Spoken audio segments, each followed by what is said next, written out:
Previously on DrakeParagon. Can't even see the land on the port side. We're going into this big fjord, Prince Christian Sound.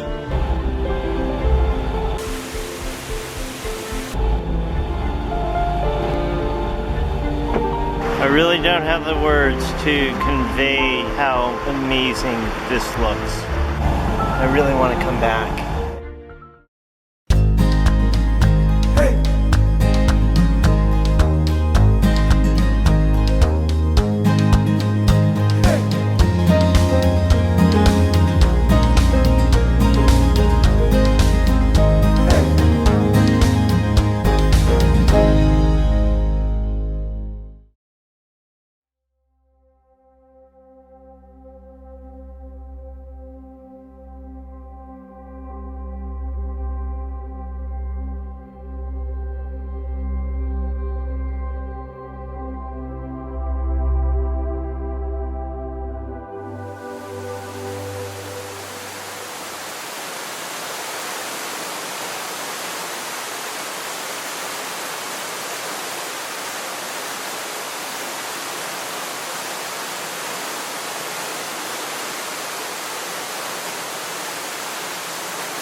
I didn't know there were waterfalls in Prince Christian Sound. I wonder what they're like in the winter time.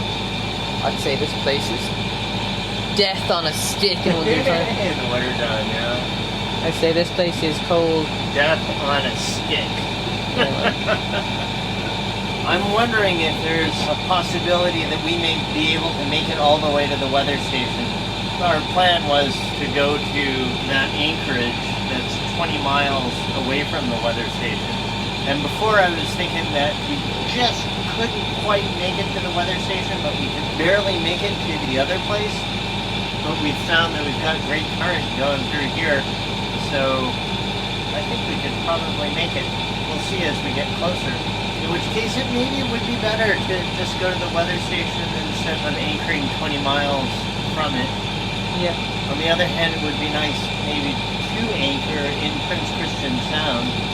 It's not every day that you get an opportunity to actually anchor in Prince Christian Sound. No. I'm going to go look at that weather again. We may be able to take off a whole 24 hours earlier than we thought. Yeah. So we've started turning east now, and the town of Aappilattoq is east of us now, so we're on that way. So down this way towards the bottom of that slope is where the village is. That's a view. Look, it just keeps going up.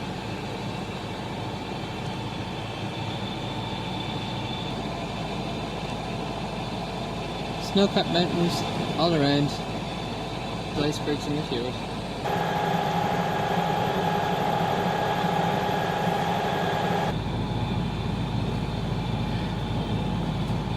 Yeah, that's the thing about Prince Christian Sound. We found that there's a lot of currents. It's going with us at the moment, but every now and again we get these eddies that pretty much just spin the boat to port or starboard. So we have to be careful, we have to keep watching for it.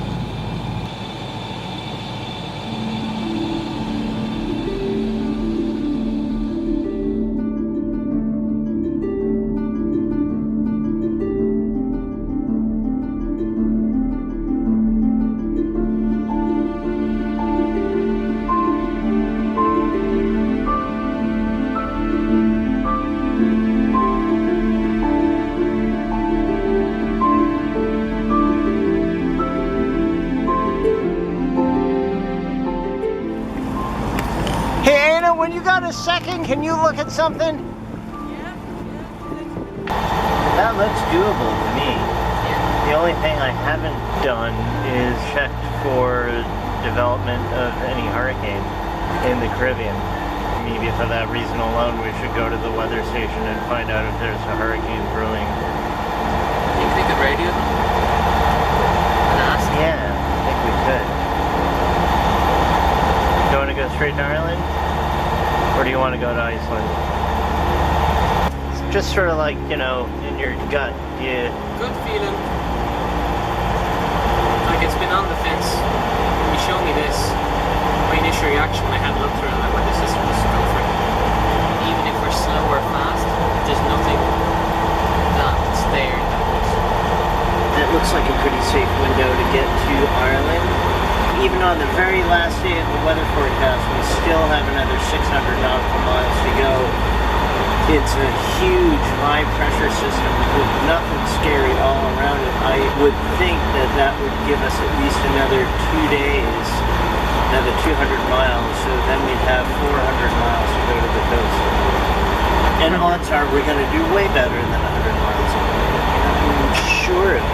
We'll do 120, 125, maybe 130.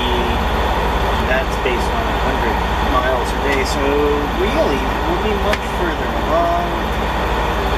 We've got the fuel to motor the whole trip if we needed to.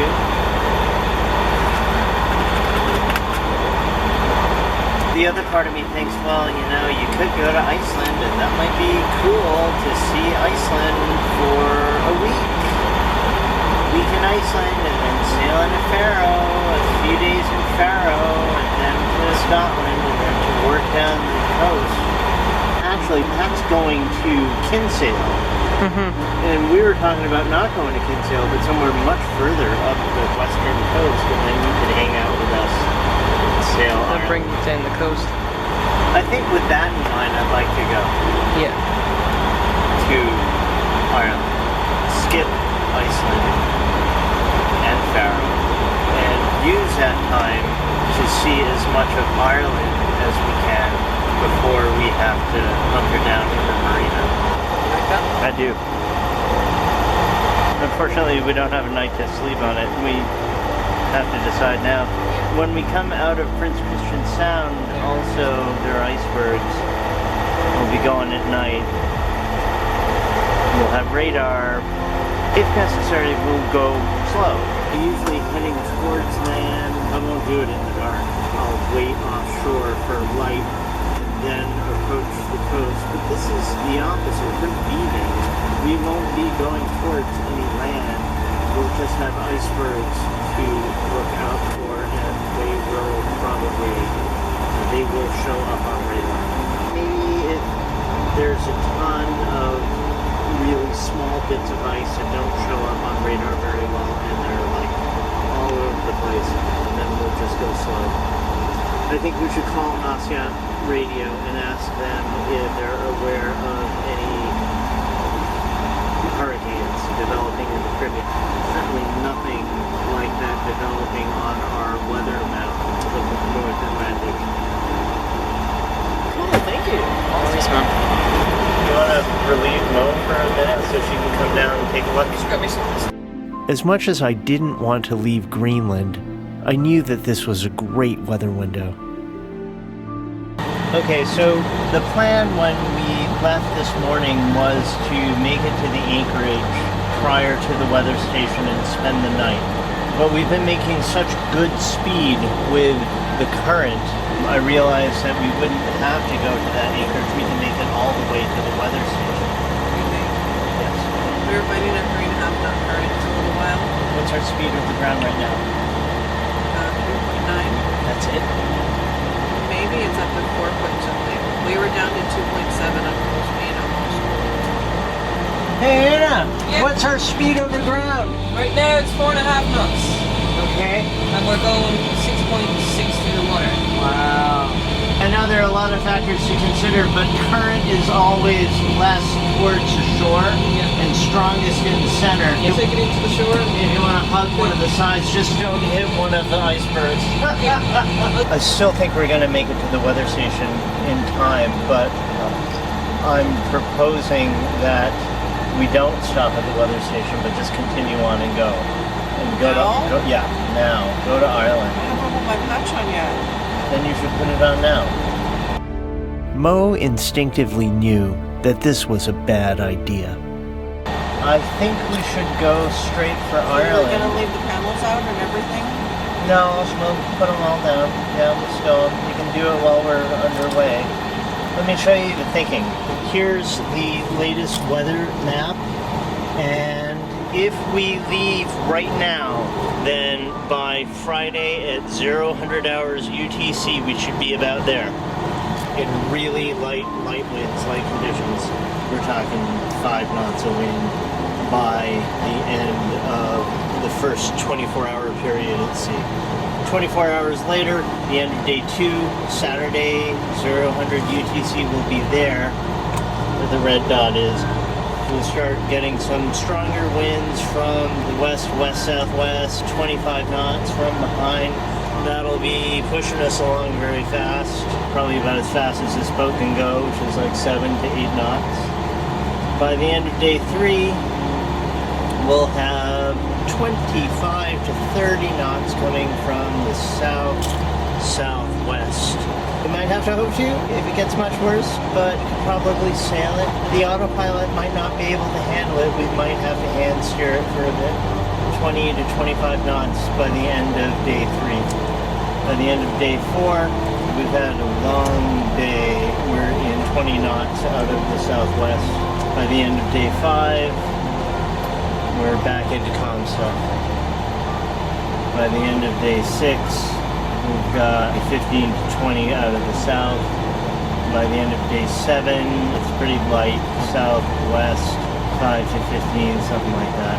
And that's the end of the weather forecast. We don't have weather for after day 7. We still have about another 500 nautical miles to go after What was that big red thing? The big red thing was right here, the end of day 1, 500 miles to our east. That's the forecast right there.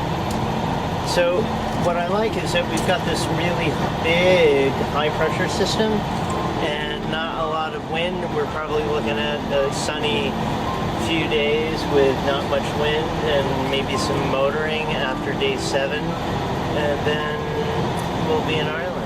But if we wait for a day, the sailing's not much better. And if we wait for a day, then by the end of day 7, we would be here instead of here. We would have lost a whole 100 miles. And this looks so good, you know, and it'll be fresher if we get there sooner. I was thinking it'd be great to go to Iceland, it'd be great to go to Faroe and Scotland and down the coast of Ireland, but at some point Ian's going to run out of time. And I think if we go to Iceland, we're just going to be really tired. Do you think it's wise to start off in the evening and go through the most concentrated sections of ice in the dark? None of that shows up on radar. If necessary, we would go as slow as is called for. Yeah, it'll be nighttime, but we'll be going slow. I don't know, that doesn't seem very wise to start off and do the most concentrated section of ice in the dark. The latest ice chart does not show a high concentration of icebergs, and we can go slow. Want to think about it? I don't really feel comfortable with that, but I think it was a really good idea to keep pushing on and go to the weather station. That was a good idea. Pushing off in the dark, I don't think that sounds like a good idea. If you get straight out of Christiansund, start early in the morning, get away in daylight, get away from the ice, it will usually be clear. We wouldn't be talking about waiting another 24 hours even. It would be another 12 hours. So we're going to be about 12 hours behind whatever that is. And we'll probably be going faster because we usually do. Well, As much as I really wanted to go now, I knew that Mo was right. It would be safer to leave in the morning.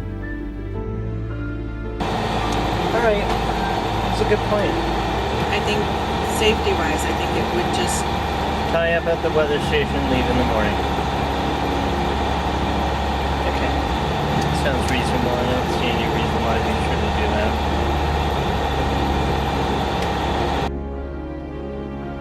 We're going to your homeland. Homeland. The longest sail of your life. Over 1,300 nautical miles. Just under 2 weeks, maybe around the 2 week mark, depending on how quick we go. I think so. And that's 5 days longer than the longest trip we've ever had. 8 to 9 days, kind of. That was our trip up to Japan usually. This is 5 days longer than it. But I think it makes sense when considering how long it was going to take us to get to Iceland and how much time we'd be able to spend there. Yep. Maybe like a week into the 2 week voyage, we could probably take showers. You know, like middle of the Atlantic Ocean, use a hot water boiler, take a nice hot shower, not a crazy water shower, but it comes a point where you're just like, I know, make everybody happier. Okay, hot dogs coming up. Yeah. cheese chops. Let me get the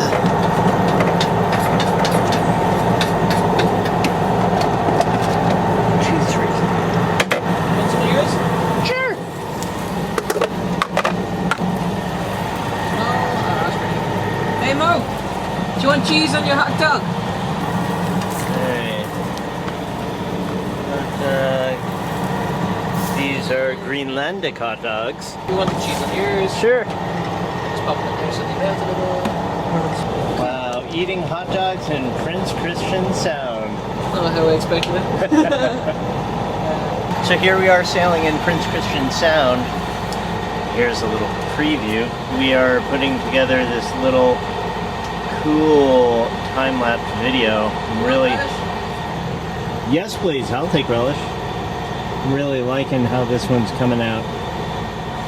We have a GoPro camera doing a time-lapse, and it's on top of a timer that rotates, so we can get that effect.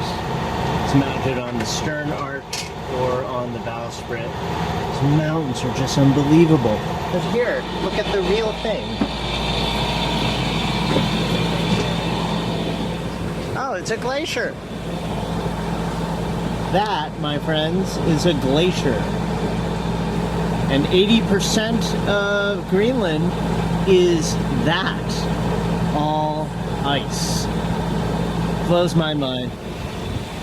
So over there on the stern arch you can see the tripod with the GoPro and the timer thingy that spins the GoPro for the time-lapse photography. Oh, thank you. Wow. Pretty. Really? Got a glacier behind you. Yeah, you got a glacier behind you. Serious?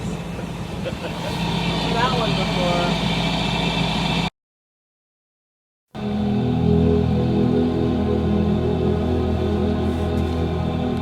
Okay, I think I can see just like a radio station up here. It looks like either a relay station or basically a big box with a radio. You can just see it on the horizon before those big mountains. So I don't know what's going on with it, but I think we're near that town now, so that might be the outer limits of it. So I said I'd just come around to the side of the town. So here behind me, we've just come alongside Aappilattoq, which is one of the towns, I think it's the only town possibly in Prince Christian Sound. It's the only one that we've passed anyway at the moment. You can see the harbour entrance there. It looks like quite a narrow entrance to get in. Yeah, it's a small little village. Aappilattoq is an extremely remote village that is practically inaccessible via land due to its location and the surrounding mountains. Transportation to and from Aappilattoq is limited to a helicopter, or for a brief period in summer, when the ice in the fjord has melted, by boat. The population of the village is approximately 100 people. It has a general store, a fire station, a repair workshop, a heliport, a church, and a cemetery. The main occupations are hunting and fishing.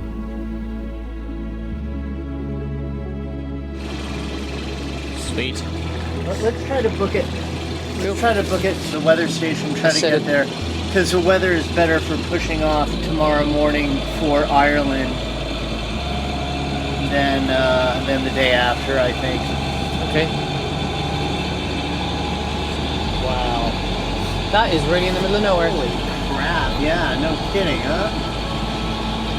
Little town right on the other side of that rock. with one little set of antennas to communicate with the outside world. They have a junkyard, just like many of the towns that we've seen have. Kind of cool, a whole town hidden by that rock.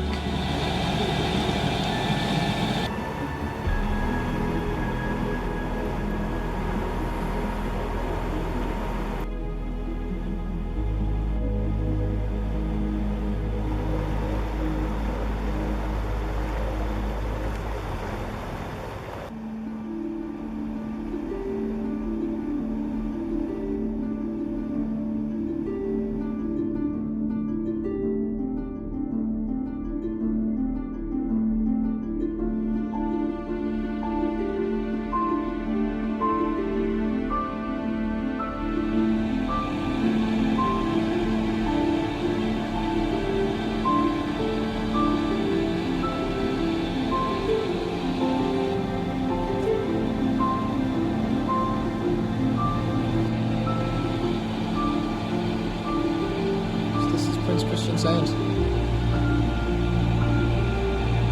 It's absolutely phenomenal. Wow, so here we have a proper glacier. Comes right down to the water side. That's amazing. They say they're disappearing fast, so to have actually seen one is unreal. So that's the birthplace of all the icebergs. I wonder will they be around in 50 or 60 years. And then on this side here, we've got a waterfall. This place doesn't get any more scenic. It really doesn't. Calf, damn you, calf!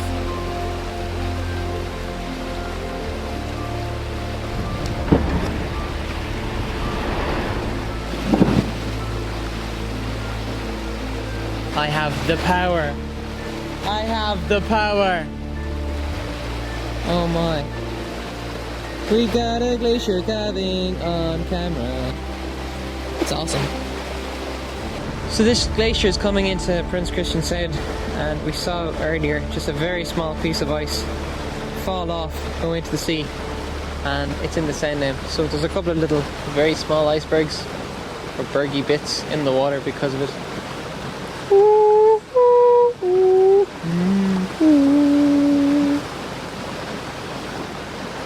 It's always worth a try. The weight of the ice compresses the ground underneath it, and it turns into powdered rock, and then that gets swept into the sea. So you get deposits, and then when the ice disappears, then you have these glacial valleys. I'd love to go stand beside it for a little bit. Just listen to it, because I don't know if it's making noise. I heard that you can hear them moving when there's no engine running.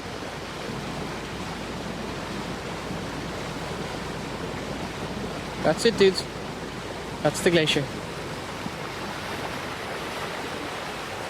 And here we have a field of icebergs.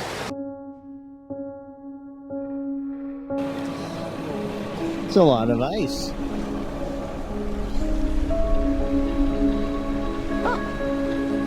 Iceberg with a bird on it.